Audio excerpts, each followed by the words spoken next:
یک توصیه هم به رئیس جمهور متوهم آمریکا دارم. مراقب باش مشاوره هایی که به تو برای حمله به ایران میدهند از جنس مشورت هایی نباشند که گفتی مشهد سقوط کرده است.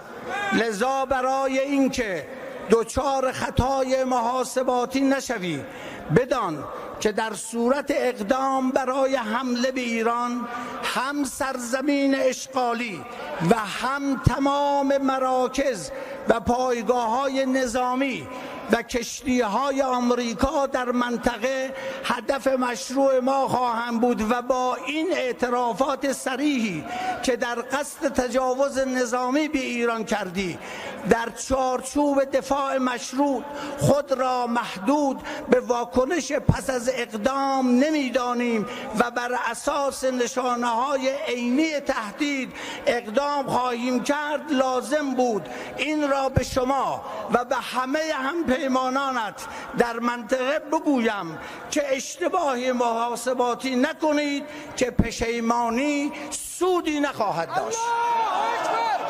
الله اکبر، الله. یک توصیه هم به رئیس جمهور متوهم آمریکا دارم. مراقب باش مشاوره هایی که به تو برای حمله به ایران میدهند از جنس مشورت هایی نباشند که گفتی مشهد سقوط کرده است.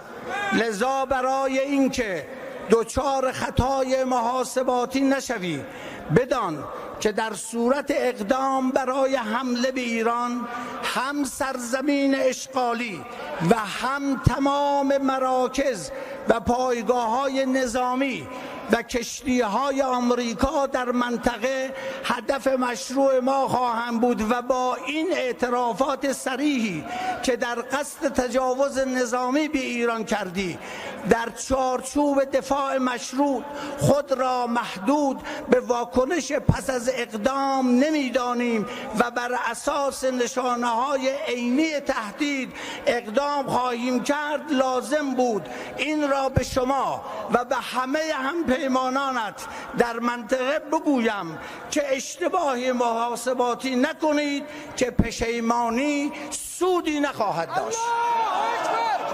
الله اکبر، الله.